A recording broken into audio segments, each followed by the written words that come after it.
So I think a big thing that holds people back from um, being really like courageous with like investing money in themselves or in their business or whatever it is because they feel like they need a kind of safety net to fall back on if things go wrong. Um, and you certainly do. Like I do think you should plan for the worst. You should have like an emergency budget and all this kind of stuff. But one that I've realised recently is how far you can really save when you're really forced to. And I think one thing that's quite good to do is just to practice just living off like very little money, just so that you know you can do it, because it is very empowering. Even if the lifestyle that you're living at the time is not really very good, and you shouldn't really do it long term. It's good to try it out. I remember First Man saying in one of his videos that whenever he got to a point where he was just like, he was just running out of money or whatever, but he really wanted to invest in something, he would just buy like a tub of mass gainer and some oats, and he'd just eat that for like a week. And yeah, it's not very healthy, but like that was all the food he needed, and he could just invest everything else in whatever he was doing at the time. His supplements, whatever it was. Now, obviously that's not very healthy. I think there are probably better ways of budgeting than just eat a bunch of synthetic food for a week. But in principle, I get that kind of that masculine urge. Like I get where he's coming from. Like that sort of desire just to live off just the most rudimentary foods, so you can just spend everything in your business, things you're actually passionate about. And I remember having a very similar experience myself, where it was my first job out of university. It was a sales job, and I was paid on commission, which meant basically if you didn't sell anything, you didn't make any money, and it was really hard to get consistent with sales. So you'd have some weeks where like it was good, you're actually making quite good money, but other weeks you'd just do very few sales and you weren't making any money. And yeah, it was really frustrating. I remember one week where I literally made like 300 quid, something like that, and yeah, it was I was in a really tight position, and it was good. I was in a situation where I wasn't paying rent and stuff like that, but I had to finance food, travel, whatever, and I'd never been down that low before. I was making that little money, or I had to budget for that little money per week, right? And there was a moment when I was like, can I actually do this? Can I actually like live in London, like pay for all my expenses on £300 per week? Bearing in mind like half of that I was gonna have to literally spend on a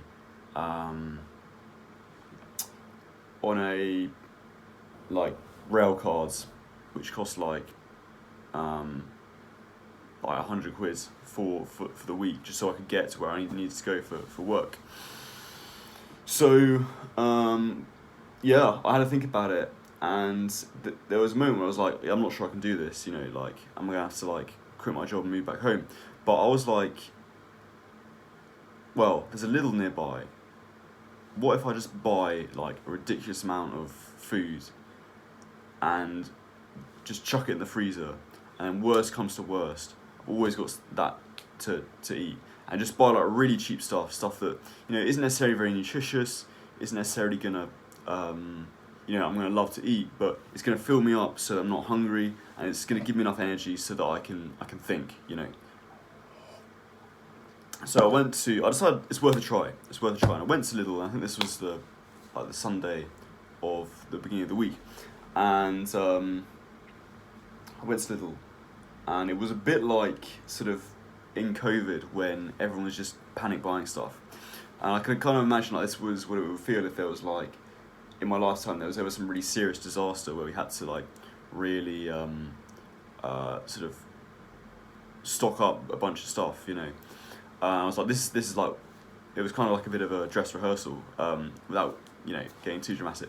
But yeah, so I went to the Lidl, and this is the first time I've done this, so I kind of would do it better now, basically. But I just decided to buy a lot of tin food, a lot of lentils, and then I thought, my budget could probably stretch, all things considered, get some chicken or something like that and just chuck it in the freezer. So I bought as much chicken that would go in the freezer, and I bought a lot of lentils. I thought I could just make some sort of vegetarian curries and just eat that. Again, it's not, I don't believe it's like great nutrient density, but like I say, like they kind of fill you up. It's going to give you enough energy to do your work. That's something to be grateful for, right? And yeah, I went to the till and just paid for all the stuff, and yeah, I was down quite a lot of money at this point. I was like, I'm not sure how much, I had like, £200 left when you consider the rail card as well and stuff like that.